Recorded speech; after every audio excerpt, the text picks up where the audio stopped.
2026 biology എക്സാമിലെ കുറച്ച് important ആയിട്ടുള്ള sure shot question മക്കളെ നിങ്ങൾ എക്സാം പേപ്പറിൽ കാണാൻ പോകുന്ന ക്വസ്റ്റ്യൻസ് നോക്കാം നമുക്ക്. ഫസ്റ്റ് ക്വസ്റ്റ്യൻ ഐന്റെ ചോദ്യമാണ്. Copy the picture and label the following parts and identify the names. മക്കളെ റീഡ്രോ ചെയ്യണം വരുന്നത്, റീഡ്രോ ചെയ്തൊരു മാർക്കുണ്ട്. ദി ABC എന്ന് പറയുന്ന ഭാഗം നമ്മൾ എന്ത് ചെയ്യണം, അടയാളപ്പെടുത്തണം കേട്ടോ. The transparent front part of sclera, സ്ക്ലീറയുടെ ട്രാൻസ്പെറന്റ് ഫ്രണ്ട് പാർട്ട് ലേബിൾ ചെയ്യാൻ പോവാണ്. It is called cornea. അതാണ് കോർണിയ. കോർണിയാണ് മക്കളെ, കോർണിയ കേട്ടോ. സോ കോർണിയ എന്ന് എഴുതി വെക്കണം. ഇനി the fluid that nourishes the tissues of the eye, കണ്ണിന്റെ ടിഷ്യൂസിന്റെ കലകളെ നറിഷ് ചെയ്യുന്ന fluid, it is aqueous humour. ഇവിടെയാണ് അക്വസ് ഹ്യൂമർ ഉള്ളത്, ശ്രദ്ധിക്കുക. The layer where the photoreceptors are found, photoreceptors കാണുന്ന പാളി, പ്രകാശഗ്രാഹി കാണുന്ന പാളിയാണ് ദാറ്റ് ഈസ് കോൾഡ് റെറ്റിന. റെറ്റിനയാണ്, റെറ്റിന കേട്ടോ, റെറ്റിന സി റെറ്റിനയാണ്. ഓക്കെ, ദൃഢപടലം, സോറി ദൃഷ്ടിപടലം കേട്ടോ. അങ്ങനെയാണെങ്കിൽ ഓർ ക്വസ്റ്റ്യൻ ഉണ്ട്, സിമ്പിൾ ഓർ ക്വസ്റ്റ്യൻ ഉണ്ട്. Analyse the blood test result of a person given below and answer the question. ഒരു വ്യക്തിയുടെ ബ്ലഡ് ടെസ്റ്റ് റിസൾട്ട് വന്നിട്ടുണ്ട്. ആ ഗ്ലൂക്കോസ് 200 mg/dl ആണ്, കാൽഷ്യം 11 mg/dl ആണ്. അങ്ങനെയാണെങ്കിൽ what is the disease of the person mentioned in the report. അതായത് ഈ report തന്നിരിക്കുന്ന വ്യക്തിക്ക് എന്ത് രോഗമാണുള്ളതെന്ന് ചോദിക്കുന്നത് അല്ലെ. ശ്രദ്ധിച്ചു കാണും, ഇതില് ഗ്ലൂക്കോസിന്റെ ലെവൽ 200 mg/dl ആണ്. അതായത് 120 mg/dl മുകളിലേക്ക് പോയി കഴിഞ്ഞാൽ അയാളുടെ അസുഖം എന്താ മക്കളെ, ഡയബറ്റീസ്, പ്രമേഹമാണ്. സോ എ ക്വസ്റ്റിന്റെ ഉത്തരം അയാൾക്ക് എന്തുണ്ട് മക്കളെ, അയാൾക്ക് ഡയബറ്റീസ് പ്രമേഹമുണ്ട് കേട്ടോ, ഡയബറ്റീസ് പ്രമേഹമുണ്ട്. അങ്ങനെയാണെങ്കിൽ write the names of the hormone associated with the disease, ഡിസീസുമായി ബന്ധപ്പെട്ട ഹോർമോണിന്റെ പേരുകൾ എഴുതുക. ഡയബറ്റീസുമായി ബന്ധപ്പെട്ട ഹോർമോൺസ് ഏതൊക്കെയാ, ഇൻസുലിൻ ആൻഡ് ഗ്ലൂക്കഗോൺ കേട്ടോ, ഇൻസുലിൻ ആൻഡ് ഗ്ലൂക്കഗോൺ. അങ്ങനെയാണെങ്കിൽ what is the cause of the disease, ഈ രോഗത്തിന്റെ കാരണം എന്താണ്. The blood glucose level rises above 120 mg/dl, 126 mg/dl before breakfast. ഭക്ഷണത്തിന് മുൻപേ 126 mg/dl മുകളിലേക്ക് ഗ്ലൂക്കോസ് ലെവൽ പോകുന്നതാണ് കാരണം. Okay, what is normal level of glucose in blood. Normal level എത്ര മക്കളെ, normal level of glucose 70 to 110 mg/dl ആണ്, 70 to 110 mg/dl ആണ്. Clear അല്ലേ? അങ്ങനെയാണെങ്കിൽ നെക്സ്റ്റ് ക്വസ്റ്റ്യനിലേക്ക് വേഗം പോവാം. Observe the illustration. തന്നിരിക്കുന്ന ചിത്രം ഭയങ്കര ഇമ്പോർട്ടൻ്റ് ആയിട്ടുള്ള ഫിഗർ ആണെന്ന് നിങ്ങൾക്ക് മനസ്സിലായിട്ടുണ്ടാവും. ഓക്കെ, ഫിഗർ പ്രോട്ടീൻ സിന്തസിസ് ആണ്.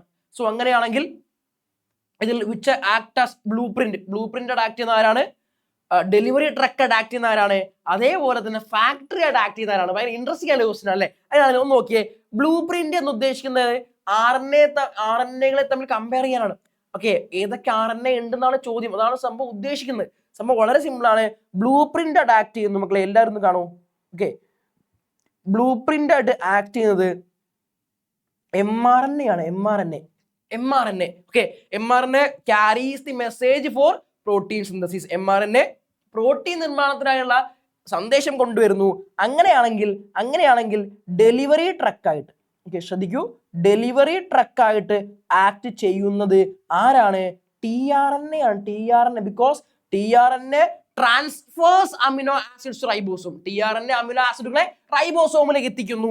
അങ്ങനെയാണെങ്കിൽ മൂന്നാമത്തെ ആള് ഫാക്ടറി ആയിട്ട് ആക്ട് ചെയ്യുന്നത് RRNA ആണ്. Because ribosomal RNA combines amino acids to produce protein. Amino ആസിഡുകളെ കൂട്ടിച്ചേർത്ത് എന്തുണ്ടാക്കി മക്കളെ, പ്രോട്ടീനെ ഉണ്ടാക്കി. Yes, very good. ശ്രദ്ധിക്കൂ, അടുത്ത ക്വസ്റ്റ്യൻ ഒരു ഫിഗറുള്ള ക്വസ്റ്റ്യൻ ആണ്. റീഡ്രോ ചെയ്യാനാണ് ആദ്യ ക്വസ്റ്റ്യൻ. റീഡ്രോ എന്ന് പറയുമ്പോൾ ന്യൂറോണിന്റെ ഡയഗ്രാം മക്കളെ, ഭയങ്കര സിമ്പിൾ ആയിട്ടുള്ള ഡയഗ്രാം. ഓക്കെ, ബയോളജിയിലെ ഏറ്റവും സിമ്പിൾ ആയിട്ടുള്ള ഡയഗ്രാമാണ്. ന്യൂറോൺ വരച്ചു പഠിക്കുക. സോ വരച്ചു കഴിഞ്ഞാൽ നമുക്ക് ഒരു മാർക്ക് കിട്ടും മക്കളെ, ഒരു മാർക്ക് കിട്ടി. Yes, very good. Name the parts labelled as P and Q. P എന്നും Q എന്നും ലേബിൾ ചെയ്ത പാർട്സ് എഴുതുക മക്കളെ. ശ്രദ്ധിക്കൂ, P എന്ന് പറയുന്ന ഭാഗം ഡെൻഡ്രൈറ്റ് ആണ്, എല്ലാവർക്കും അറിയാം. എന്നാൽ Q എന്ന് പറയുന്ന ഭാഗം ആക്സോൺ ആണ്. ക്ലിയർ. അങ്ങനെയാണെങ്കിൽ write the functions of the part labelled as R എന്ന് മാർക്ക് ചെയ്ത പാർട്ടിന്റെ ഫങ്ഷൻസ് എഴുതുക മക്കളെ. R ഏതാ, ക്വസ്റ്റ്യനിലേക്ക് നോക്കിയാൽ എല്ലാവർക്കും മനസ്സിലാവും. R എന്ന് പറയുന്ന ഭാഗം സിനാപ്റ്റിക് നോബാണ്. Synaptic knob produces a chemical called neurotransmitter അല്ലെ. സിനാപ്റ്റിക് നോബ് ന്യൂറോ ട്രാൻസ്മിറ്റർ എന്ന രാസവസ്തുവിനെ ഉണ്ടാക്കുന്നു. ക്ലിയർ അല്ലേടാ? ക്ലിയർ അല്ലേ? Next question. യെസ്, ക്വസ്റ്റ്യൻ എന്താ എല്ലാവർക്കും അറിയാലോ, ബ്ലഡ് ക്ലോട്ടിംഗ് ആ മക്കളെ. One of the most important questions in the 5th chapter. Okay, 5th ചാപ്റ്ററിൽ ചോദിക്കാവുന്നതിലെ വളരെ ഇമ്പോർട്ടന്റ് ആയുള്ള ക്വസ്റ്റ്യൻ ആണ് മക്കളെ ബ്ലഡ് ക്ലോട്ടിംഗ്. പഠിക്കാണ്ട് പോവരുത്. Which immune mechanism is shown in the illustration? മക്കളെ, ചിത്രത്തിൽ ഏത് മെക്കാനിസം, ഏത് ഇമ്മ്യൂൺ മെക്കാനിസം കാണിച്ചിരിക്കുന്നു? നമ്മൾ ആൻസർ എഴുതുന്നു. A answer, it is called blood clotting. രക്തം കട്ടപിടിക്കൽ. ബ്ലഡ് ക്ലോട്ടിംഗ് ആണ്, രക്തം കട്ടപിടിക്കലാണ്. അങ്ങനെയാണെങ്കിൽ what are the factors help in the process? ഈ പ്രോസസ്സിൽ ഹെൽപ്പ് ചെയ്യുന്ന ഫാക്ടേഴ്സ് എന്തൊക്കെയാണ് മക്കളെ? അത് ചോദിച്ചു കഴിഞ്ഞാൽ നമ്മൾ പറയേണ്ട കാര്യം ഇങ്ങനെയൊക്കെയാണ്. RBC ഹെൽപ്പ് ചെയ്യുന്നുണ്ട് അല്ലെ, RBC ഹെൽപ്പ് ചെയ്യുന്നുണ്ട്. എൻസൈംസ് ഹെൽപ്പ് ചെയ്യുന്നുണ്ട്. RBC ഹെൽപ്പ് ചെയ്യുന്നുണ്ട്. ഓക്കെ, അങ്ങനെയാണെങ്കിൽ explain how this process takes place. ഈ പ്രോസസ് എങ്ങനെയാ സംഭവിക്കാം ചോദിക്കാം. ശ്രദ്ധിക്കൂ, ഞാൻ വളരെ സിമ്പിൾ ആയിട്ട് പറയാൻ പോവാണ്. നമുക്കൊരു വൂണ്ട് ഉണ്ടായി കഴിഞ്ഞാൽ ഡാമേജ് ആയിട്ടുള്ള ടിഷ്യൂസ് ഒരു എൻസൈമിനെ ഉണ്ടാക്കി. ആ എൻസൈമിന്റെ പേരാണ് ത്രോംബോപ്ലാസ്റ്റിൻ അല്ലെ. എൻസൈമിന്റെ പേരാണ് മക്കളെ ത്രോംബോപ്ലാസ്റ്റിൻ. അങ്ങനെയാണെങ്കിൽ ഈ ത്രോംബോപ്ലാസ്റ്റിൻ നേരെ പോയിട്ട് പ്രോത്രോംബിനെ, ശ്രദ്ധിക്കൂട്ടോ, പ്രോത്രോംബിനെ എന്താക്കി മാറ്റും? ത്രോംബിനാക്കി മാറ്റി. അങ്ങനെയാണെങ്കിൽ ഈ ത്രോംബിൻ നേരെ പോയിട്ട് എന്ത് ചെയ്യും? ഫൈബ്രിനോജനെ ഓക്കെ, ഫൈബ്രിനോജനെ എന്താക്കി മാറ്റി? ഫൈബ്രിൻ ഫൈബേഴ്സ് ആക്കി മാറ്റും. ഫൈബ്രിൻ നാരാക്കി മാറ്റും. അങ്ങനെയാണെങ്കിൽ ഈ ഫൈബ്രിൻ ഫൈബേഴ്സ് ഒരു നെറ്റ്വർക്ക് ഫോം ചെയ്യും അല്ലെ. ഫൈബ്രിൻ നാരുകൾ ഒരു വലക്കണ്ണി രൂപപ്പെടും. ആ വലക്കണ്ണിയിൽ RBC കുടുങ്ങി കിടക്കും. RBC gets entangled in the network and blood clot ആകും മക്കളെ. സിമ്പിൾ ക്വസ്റ്റ്യൻ ഷുവർ ആണ്. ബ്ലഡ് ക്ലോട്ടിങ്ങിന്റെ ചോദ്യം ഉണ്ടായിരിക്കും. പഠിച്ചിട്ട് പോവുക മക്കളെ. ക്ലിയർ. എന്താ ക്വസ്റ്റ്യൻ? മെന്റലിന്റെ ക്രോസ് ആണ്. 100% മക്കൾ നിങ്ങൾ എഴുതി വെച്ചോ. നിങ്ങളുടെ നാളത്തെ എക്സാം പേപ്പറിൽ മെന്റലിന്റെ ക്രോസ് ഇല്ലാണ്ട് ഒരു ക്വസ്റ്റ്യൻ പേപ്പർ വരില്ല മക്കളെ. നിങ്ങൾ എഴുതി വെച്ചോ. The hybridisation experiment conducted by Mendel considering trait of height is depicted in the illustration അല്ലെ. മെന്റൽ പണ്ട് സസ്യങ്ങളുടെ ഉയരത്തെ കൺസിഡർ ചെയ്തുകൊണ്ട് ഉണ്ടാക്കിയ ഹൈബ്രിഡൈസേഷൻ വർഗസങ്കലനം തന്നിരിക്കുകയാണ് മക്കളെ. ഓക്കെ, അങ്ങനെയാണെങ്കിൽ നമുക്ക് ചെയ്തു നോക്കാം. ഒരു ടോൾ പ്ലാന്റും ഡ്വാർഫിനെയും ക്രോസ് ആക്കി കാണിക്കുന്നുണ്ട്. എന്നിട്ട് ഉണ്ടായ സസ്യം എന്താണ്? ടോൾ ആണ്. അങ്ങനെയാണെങ്കിൽ എ ക്വസ്റ്റ്യൻ എന്താ? What is the A question? Write the genotype of the first generation and the parent tall plant. Parent tall പ്ലാന്റിന്റെയും ഫസ്റ്റ് ജനറേഷന്റെയും ജീനോടൈപ്പ് എഴുതാൻ വേണ്ടി പറഞ്ഞു. സിമ്പിൾ. നോക്കൂ, parent tall plant. Okay, parent tall പ്ലാന്റിന്റെ ജീനോടൈപ്പ് ചോദിച്ചാൽ നമ്മൾ പറയേണ്ട കാര്യം capital T.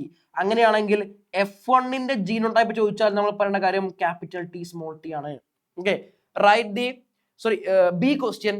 If the first generation plants are self-pollinated, what are the possible phenotypes of the plants obtained in the second generation? Okay, what is the ratio? അതായത് ശ്രദ്ധിക്കുക, F1 പ്ലാന്റിനെ self pollination ചെയ്യുകയാണെങ്കിൽ രണ്ടാം തലമുറയിൽ ഏതൊക്കെ ഫീനോടൈപ്പ് ഉണ്ടാകും? അതിന്റെ അനുപാതം എത്രയാണ് മക്കളെ? ശ്രദ്ധിക്കൂ, ഭയങ്കര സിമ്പിൾ ആണ്. ക്യാപിറ്റൽ T സ്മോൾ ടിയെ ക്യാപിറ്റൽ T സ്മോൾ ടിയുമായിട്ട് ക്രോസ് ചെയ്യാണ്. സോ ക്യാപിറ്റൽ T ഒരു ഗാമേറ്റ്, സ്മോൾ ടി മറ്റൊരു ഗാമേറ്റ്, ക്യാപിറ്റൽ T ഒരു ഗാമേറ്റ്, സ്മോൾ ടി മറ്റൊരു ഗാമേറ്റ്. അങ്ങനെയാണെങ്കിൽ ക്യാപിറ്റൽ ടിയും കൂടി ചേർന്നു ക്യാപിറ്റൽ T കിട്ടി. സിമ്പിൾ അല്ലെ. അങ്ങനെയാണെങ്കിൽ ക്യാപിറ്റൽ T സ്മോൾ ടി കൂടി ചേർന്നു ക്യാപിറ്റൽ T സ്മോൾ ടി കിട്ടി. നോക്കൂ, സ്മോൾ ടി കൂടി ചേർന്നു, സ്മോൾ ടി ക്യാപിറ്റൽ T കൂടി ചേർന്നു, അങ്ങനെ കിട്ടി capital T small T. Small T കൂടി ചേർന്നു സ്മോൾ ടി. സിമ്പിൾ. അങ്ങനെയാണെങ്കിൽ ശ്രദ്ധിക്കടാ, ഇതിൽ 3 ടോളും 1 മാത്രം ഡ്വാർഫും ആണ്. സോ ദി റേഷ്യോ ഈസ് 3:1 കേട്ടോ. അനുപാതം 3:1 ആണ്. Ratio is 3:1. ശരി. ഓക്കെ മക്കളെ, ഇമ്പോർട്ടന്റ് ആയിട്ടുള്ള കുറച്ച് ക്വസ്റ്റ്യൻസ് ഡിസ്കസ് ചെയ്താണ്. ഉറപ്പായിട്ട് നിങ്ങളുടെ പേപ്പറിൽ കാണാൻ ചാൻസ് ക്വസ്റ്റ്യൻസ് മക്കളെ. So thank you. വൃത്തിയായിട്ട് പഠിക്കുക.